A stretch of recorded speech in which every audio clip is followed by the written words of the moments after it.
Thank you so much, Kathleen, for inviting me, and Tricia for handing over my name and referral. I really appreciate being here. It's a real honor. And I'd like to start my talk with a cartoon. It's up there. A few minutes. There we go. Okay. I want a fitness video. Do you deliver? Okay. Who's been there, done that? Okay, we've all been on this side of the equation, and I'm also on the other side of the equation, trying to encourage people to get off the sofa. So why don't we all just stand up and practice what Tricia preaches, and let's just do a little stretch. We're not going to do a musical stretch, just a, okay, let's go pick the apples. Okay, come on, let's pick some apples. My students, undergrad students, love this. They go by me now on campus and pick apples, and they see me. Okay, let's just do a little bit of a movement with our arms. Let's do a sun salutation. And then let's just move our heads around in one direction, another direction. Let's go backwards with our shoulders. Let's go forward with our shoulders. And then let's just hang like a rag doll. Don't push yourself if you can't. And then let's just go back up, one sun salutation, and now we'll get started. All right. It's amazing what a stretch does to all of us, right? Okay, let's see if I can figure out how to move this. I think this works, right? Yeah. So I'm going to talk about the UCLA Healthy Campus Initiative, and UCLA is a mini city. They're, like Doug said, working in a group, in a small or a large community, whatever it might be, and make a difference and do it integratively. You can make a difference. UCLA has 85,000 student, faculty, and staff. 35,000 students. A third of them are grad students. 95% of the freshmen live on campus. And so do, as you move up, sophomores and juniors now are living more and more on campus. We're about to increase our enrollment in the next 3 years by 5,000 students, 25% more undergrads. So we're a fairly concentrated 400-acre campus. We're the most concentrated campus in the country. And you might not know that when you walk around, because our architect is so incredibly thoughtful about how things are put on the campus.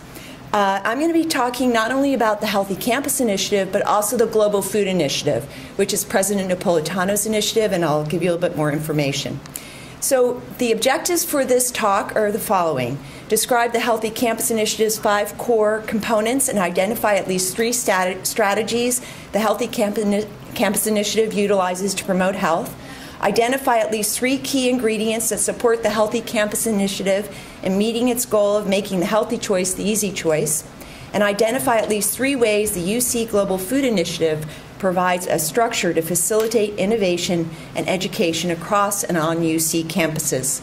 Now, if you know, the UC system overall has 3 pillars of excellence. Those are access, affordability, and quality. And again, I think that really reflects a lot of what Doug was talking about in terms of the work he does in communities. So that's been our premise for a long time, and we try to integrate that in everything we do, including promotion of health and wellness. I'm not going to spend too much time, but just to say that we've got to do something. We've got to do something in the preschool. We've got to do something when people are pregnant. We've got to do things in high school, middle school, and in college. And the reason, of course, we know is that because we have a huge trend in our country of diabetes, of which the most recent data shows that people over the age of 20, there's 1 out of 2 either have prediabetes or have diabetes in our country. 1 out of 2. So we got to do something. And we know in the adult age group, the diabetes prevention program, which actually has been published for over a decade, can make a difference in relationship, especially with lifestyle. Walking 5 times a week for 30 minutes, 10,000 steps a day, and in 1 year outcome, or 1 year after people have started the diabetes prevention program, they also had a reduction in their caloric intake, and they also in turn had a 5 to 7% weight reduction. That can reduce your risk if you have prediabetes by 58%. the incredible thing is this has not gotten diffused into our healthcare system in the way that you would expect. And in fact, one of the things we've done at UCLA is we've actually introduced the diabetes prevention program on campus. And UC Davis is about to do it too, based on our model, and same with Michigan. We're the first university to offer it. And again, we are like a mini city. Fortunately, a lot of Ys now have this program as well. So it's something that can be done in the adulthood, but we'd like to start people earlier, right? We'd like to start habits earlier. And so that's what we're doing. Just to let those that don't know about it, the Surgeon General has really started a huge campaign about walking. That was last fall.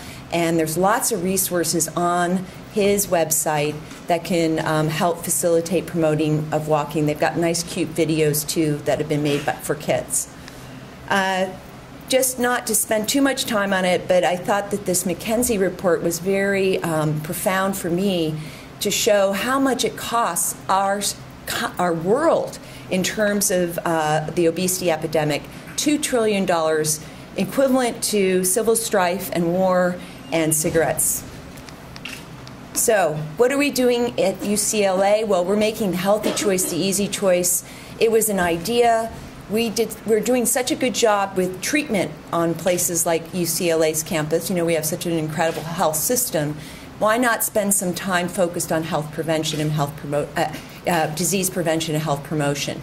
And so Jane and Terry Semmel pitched this idea to our chancellor 4 years ago, and he said, yes, let's do it. The stars were aligned because our dean of our medical school and our head of our health system also were in the same framework, same frame of mind. And so we have developed a system that has focused on the faculty, and staff, and also we have nursery schools, and we have child care centers. So we really are covering the whole age span to help make the healthy choice the easy choice. And as Chancellor Block said over 2 years ago, when we went tobacco-free, we were the first UC campus to go tobacco-free. Now all UC campuses are tobacco-free. In order to take care of the earth, we must take care of ourselves. So we started with our core values of what a healthy campus initiative would follow. And we revisit these core values all the time. High-level wellness, personal responsibility, diversity, equity, and we're integrative. And we reflect on the fact that we are an incredibly diverse campus. We have shift workers, we have professors, we have, as I said, preschoolers, we have, an incredibly diverse student body, of which over 30% are first-generation students on campus. And so we have an incredibly array of students, faculty, and staff, and so we want to be reflective of that in our efforts to promote health and wellness, because people define wellness differently and health differently, and we respect that, but we do believe everyone wants to be healthy and live a healthy life. Using the socioecological model, if you make it into a university socioecological model, we have student, staff, and faculty in our center, and as you move out, friends and family influence, and we respect that and recognize that in terms of their health and habits and wellness. Community and neighborhood, of course, our chancellors are important, our deans, our healthcare providers, our professors, our farmers. And then as you move out, the organization, institutions, law, media, public parks, not only do these influence our students, staff, and faculty, but we as a university can influence each of those levels. We have, for instance, a food law program. We're one of the few law schools in the country that have a food law program. We're about to open, thanks to the UC Office of the President Global Food Initiative funds, a food clinic for our food law program. So they're going to be taking on pro bono work around food policies that might occur around California, and that will be a great resource for anyone, I think, across California if you have issues of policy or other law kinds of topics related to food. If you use Dr. Frieden from CDC's Health Impact Pyramid, you can also look at it in terms of what makes a difference on a population level versus individual level. Each of these levels are important, and I've added some information about what these would mean if you were focusing on food and active transport. Just as an example, said we've got to do everything we can to reverse the tide of obesity in our world, otherwise we're going to not be able to do much. And they used the example of Great Britain. If you threw everything out there that we know that's evidence-based, they would only be able to reverse the tide of obesity rates by 20%. So we can't just use what we know is evidence-based. What Tricia has done, she's used evidence-based but also common sense. That's what we've always done in our clinics at UCLA as well. And then we study them. As an example, I studied salad bars in schools, introduced them in 2000, said that it makes sense if you give kids an option to pick what foods they have at school during their lunch program, and you could increase their fruit and vegetable intake, and lo and behold, the study showed it did. And we published it, and a great professor of mine, Dr. Brown at the School of Public Health, told me, policymakers, sorry to the policymakers that are here, but policymakers only need one study that's published and then they'll run with it if it's common sense. And that's a great, and it really has actually worked in our favor in a lot of ways, including the eyeglass study that Kathleen mentioned. We were able to influence Governor Brown in terms of helping to support some funding for Medicaid patient or Medi-Cal patients for their eyeglasses based on one of our studies. So I think that Doug mentioned it quite a bit about the education. If you look at socioeconomic factors, which is the base of this health impact pyramid, you can see that that will impact, obviously, the largest population in terms of health. And indeed, high school education is certainly one of those markers in terms of helping people have healthier outcomes. And of course, a college education is going to be even more profound. And so that's where a Healthy Campus Initiative is making a huge impact. In addition to high school, UCLA is very involved in a lot of high schools in Los Angeles area. So are all the UCs. So our strategies are the following. We integrate, we educate, we support, we grow, and we inspire. And I'm going to give you a few examples. But the structure is what we have initially started with 4 years ago. We identified the move well, eat well, mind well, and be well as 4 focus areas. Move well is obvious, physical activity. Eat well is food. Mind well is emotional well-being. And be well is the built environment. And then we adopted our tobacco-free efforts as well. We identified faculty members who were content experts to lead these efforts, and since then, some of our senior administrators have become co-leads. As an example, the Be Well is the built environment. We have the head of our transportation at UCLA who's co-leading that with our Dr. Dick Jackson from the School of Public Health, who's an expert in built environment and its relationship to health. That has been a huge asset to us because the head of transportation, can put in all the bike lanes on campus, and she can also influence and encourage active transport versus driving your car to work. And so this has been an incredible partnership, and many faculty members that have been on campus for decades have said this has never happened on a campus like UCLA, which is what the whole point of the Healthy Campus Initiative is, which is basically to be a coordinating body to connect all the assets that have been doing such good work individually and bring them together on a monthly basis to talk about a common goal. And each of these pods, which is what we call them, have been doing just that. The Eat Well pod I used to lead until I led the entire initiative when the person who helped formulate it retired. Was one that was very early on, meeting monthly. And I identified all the assets on the campus, something that Tricia and I used to teach our residents, pediatric residents, to do in the community around the clinic. Identify assets, not look at deficits, let's look at the assets, and then bring them together and mobilize them. And that's exactly what I did on campus. I identified head of undergraduate dining, head of the dining in the hospital, the head of the ASUCLA, which are all the concession stands and all the pizza, all the things they serve at the games, and then the faculty center dining, and then all the faculty and student groups and staff who have anything to do with food, teaching food, or promoting food, or advocating for food. And we met monthly, and the kind of magic that happened, I'll share with you in a minute. And that one piece of magic was that we decided we needed to have more academic content around food. So we have just, in record time, started a food studies minor on campus, which is, we call it food studies minor, so we can hook people into food in the way that would be of interest to them. It might be food and love. It might be food and nutrition. It might be food and science. It might be any of the above. And so we now have a minor. It was approved within 14 months. We also have a food studies graduate certificate program. And then President Napolitano got wind of what we were doing, and in particular around food. And 2 years ago, she announced the Global Food Initiative, and we've been very active in that, and I'll share with you. And now, of course, we've added a research well pod to help us document with what we're doing. Who knows? People keep coming to me and saying we need to add this pod or that pod, like Love Well pod, and so a variety of others.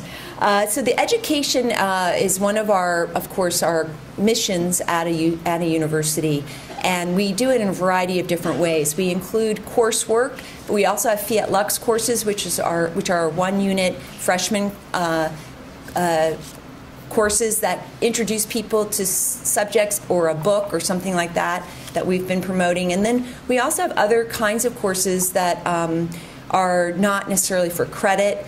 We're about to start, for instance, a teaching kitchen, and we'll have courses around cooking for students, because most students don't know how to cook these days. And then we're also working on health literacy on campus, and now we're leading that across all UC campuses. What does it mean to graduate a food literate student? It's unclear. We're still trying to define that. And I told you about the other pieces of the education. We support organizations on campus for students. We have over 25 student organizations that we give small grants to, and we're now in our second year of having a symposium where they present their posters. Students learn not just about how to apply for a grant, but they actually create a poster, and it's been incredibly popular. Last year was our first year for this symposium. We had 400 people come. This year we had 2,500 people come. This is something that we also add a panel to. This year we had Arianna Huffington with her book on sleep, and our chancellor, of course, is an expert on sleep, and we also happen to have Meta World Peace, so that was helpful. Let's see. We also have staff innovations, so we have a Take 15, which is a 15-minute break every day at 10:15 for our staff outside of Murphy Hall, which is the hall where the chancellor's office is, and it's 30 or 40 staff members come out every day. We also have a lot of these kind of pop-up exercise modes for warm-up to work, all the way through warming down after work. These are things that our staff are actively participating in, and we're open. We as a entity, Healthy Campus Initiative, advocate and connect people to be able to do such an effort. We also have pop-up music. If you imagine, right, there's so many students on our campus that are musical, and we pull them together and they provide music at lunchtime. Our law school is particularly a hotbed of pressure, and so now every week they have a music playing at noon, and it's been incredible for their real stress levels. Actually, they've been identified as dropping. On campus, like I said, the food was very active early on, and so one of the things that was already happening, but they really became bolder once we had the Healthy Campus Initiative. They were about to launch this Bruin Plate, which was the state-of-the-art campus undergraduate dining facility that has piped in music. I mean, I take my husband there for date night. Actually, it's like delicious, amazing food. And what they did was they actually opened it without commercial soda, and they did that based on our Healthy Campus Initiative and the leadership of the chancellor. And we were also able to feel confident that the students wouldn't mind this, because the students that are graduating from public school in California now have never had commercial soda on their campuses because of legislation. And so it actually was no big deal for them either. And it's the most popular place to eat. Some students wait an hour at dinner time to get in because of the amount of students that have to rotate in and out. One of the projects that I told you that percolated from the food pod when I was leading it was this vending machine study. Basically, I brought a bunch of papers to the meeting early on. 3 months later, the head of our housing and hospitality said, "You know, I read those papers, Wendy." I was like, yes. And I really liked what they did in Holland, where they put the healthier items in a vending machine at eye level, drop the price of those items, and up the price of the less healthy items that they put down at the bottom. I think I'd like to try that here. And I was like, fantastic idea. Let's hire a grad student to study this, and we'll determine not only if that improves healthier purchasing of those items, but also does it affect the bottom line. And because he was very concerned about that, because we're actually the only UC campus that actually operates our own vending, and he didn't want to lay off anybody. So because I guess we just break even, we don't make much money anymore. So we measured it, and lo and behold, we found indeed that increased sales occurred significantly, and it didn't affect the bottom line. That study's been submitted for publication. It's already influencing policy, though. However, Global Food Initiative is now across all UC campuses, is developing a policy for healthier vending, and also the Partnership for Healthy America, which we're part of the Healthier Campus Initiative, is using this to influence other campuses. So again, that's a common sense kind of intervention that we studied, which is so important.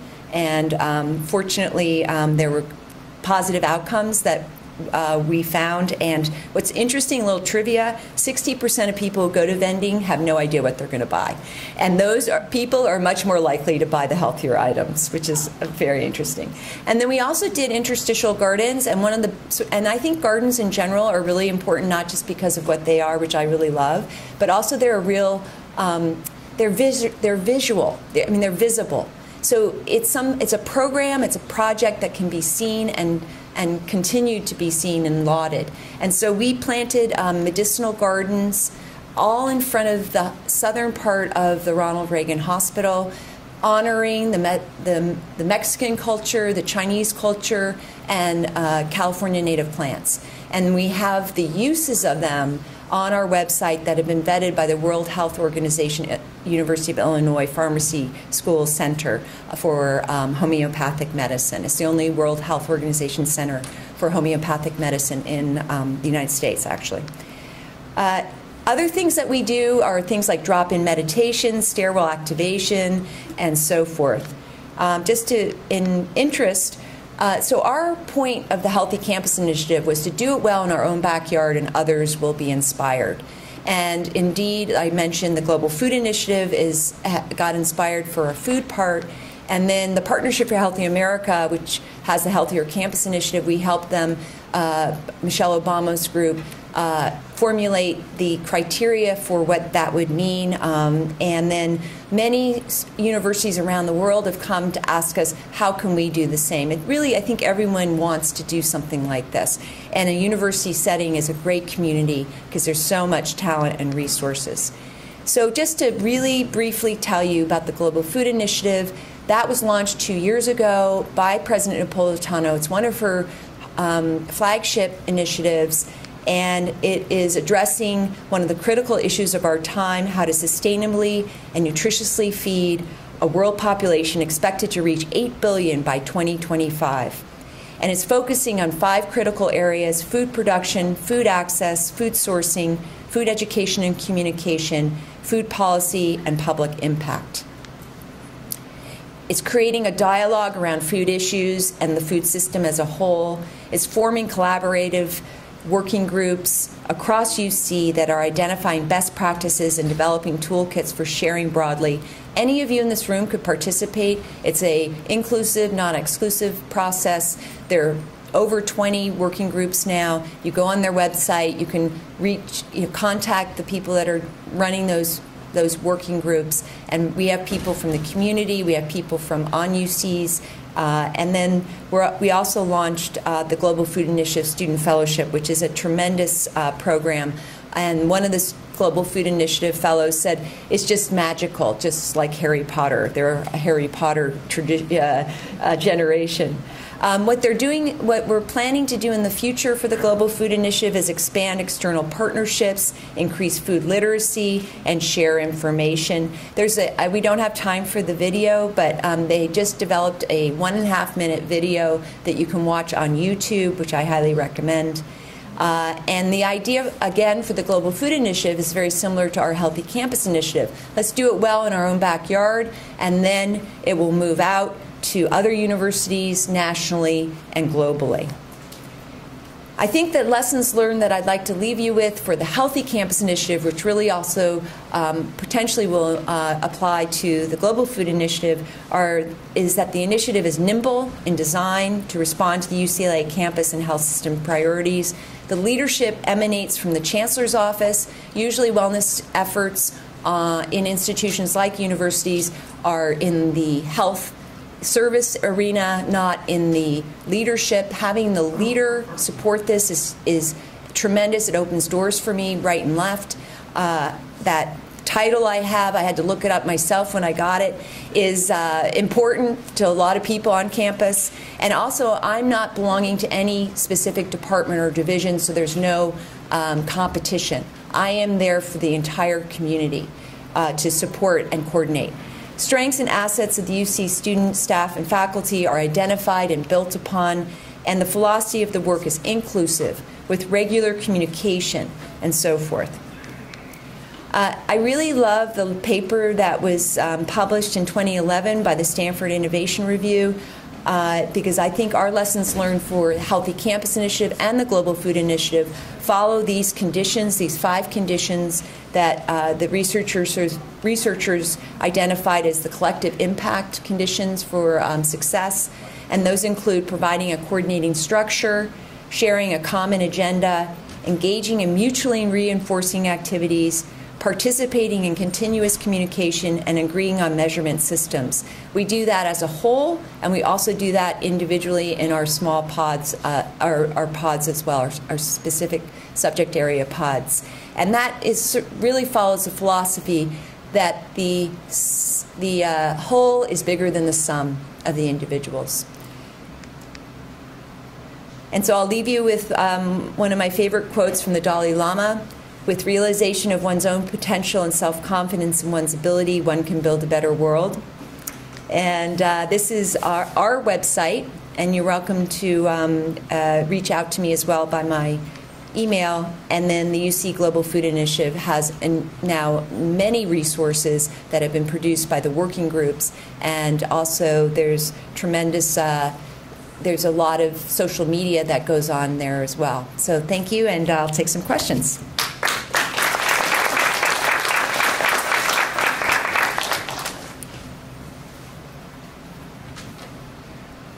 Sure. There's a lot of passion in what you do. It's really very nice work. It's very inspiring. I know in the future you said it will be globally implemented and well known. But right now I'm curious if there's something going on outside of UCLA or other UC campuses, like the students should teach, or students should teach, go out in the community or connect with a certain family or certain group of, in the community, to know this on a smaller scale before getting to the global. Thank you for bringing up service. That's one of the focus areas for the Global Food Initiative, and certainly it's one of the missions for UCs broadly.